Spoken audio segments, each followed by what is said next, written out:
Welcome back to Midday. We're visiting now with Patrick Davey. Welcome. Thank you. And you're visiting us from WorksafeBC. I am. I'm the prevention manager in Kamloops region. Great. So there's a lot that you can teach us. So many things to think about when being safe on the job site. But right now in particular, we're talking about heat stress and how to avoid it. Well, right now it's smoking hot. It is. Ha-ha. Very punny. And, you know, we live in a hot place, but we deal with a lot of heat stress here. And really, it's important to know that our body has a natural ability to cool. Right. To keep our body between 36 and 38 centigrade. Now, working in the heat, like we are now, and doing heavy physical labor, taxes that system. Yes. Part of that system is sweating. And when the body loses the ability to cool, that's when we can experience heat stress. Okay. And right now that heat is expected to continue and maybe even just get hotter as we go into the next couple of weeks. So we need to talk about how people can recognize that that's something that is happening. So what exactly is heat stress?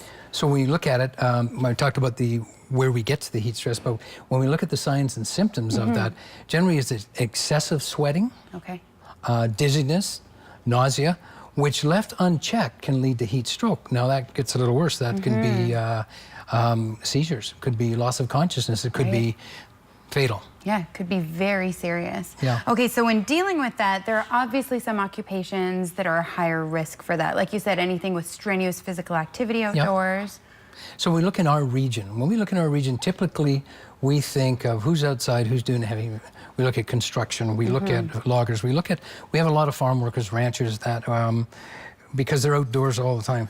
What we're finding, though, from statistics last year is that a lot of the claims came from occupations you wouldn't think of. Oh, a lot of them came from truck and bus drivers. Really? Yes. Fitness instructors, lifeguards, also people that are exposed to hot processes, people working in foundries.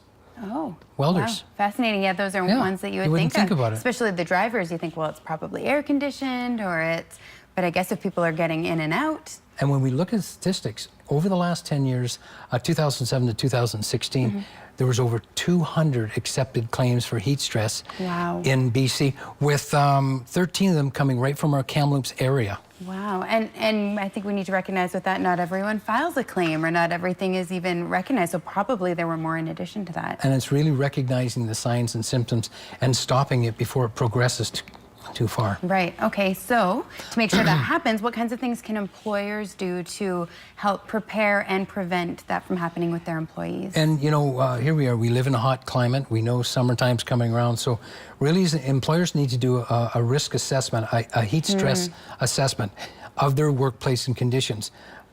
Yourself here, you may not be exposed to whatsoever, but if you are, you've got to have a mitigation plan. What are you going to do? And some of the things in that mitigation plan would be considering education and training of supervisors and workers in the signs and symptoms. Stop it before it happens. Consider making some physical modifications to your facilities. Can you provide more shade? How about fans? Yes. Scheduling the hardest physical tasks outside the hottest part of the day. And generally speaking, that hottest part of the day is considered between 11 in the morning and 3 o'clock in the afternoon. So plan around that. Plan the more strenuous activities in the morning or after the sun sets a little bit. So we're looking at the week. We know what it's going to be like this week. You plan your schedule. And you start thinking, okay, now we're into that really hot work area. Can we plan for appropriate work-rest cycles? Can we have more people involved so you can rotate the people are there, and really allowing lots of rest for these workers and lots of water. Okay, yeah, lots of hydration. Main thing. So many of those things are about being proactive instead of reactive. Plan for the heat, plan that it's going to happen, and what can we do to put a plan in place? So once you start experiencing the symptoms, it's almost too late. So for workers, especially in times like we have right now, you think of the wildfire workers out there right now. Oh, I can't even imagine with their heavy equipment and the hours they put in, and they can't just say, hey, I need a break. Well, you know, when you go there, you're going to, and some of these things they can't change, but they drink lots of water, and especially every 20 minutes it suggests you have a glass of water. Okay. Try to wear a light-colored, loose-fitting garments with breathable materials, kind of like cotton. Take rest breaks in cool, ventilated areas. Just sitting in the sun isn't going to do it. Right. Again, if you're the worker, try to plan your work before 11 in the morning and after 3. Know your personal risk factors, and some of these things may elevate your chance of getting heat stress. And that could be medications you're on. It could be a skin disorder, sleep deprivation, or pre-existing medical conditions.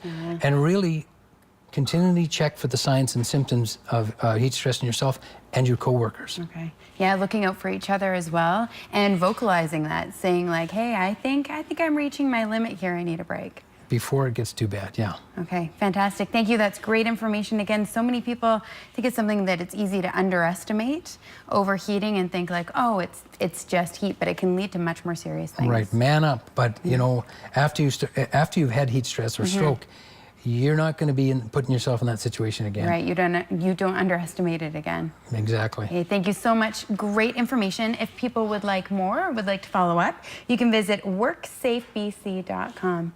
Thanks for joining us today. Thanks for those great tips. Excellent. Thank you very much. We'll be back with more Midday in just a moment.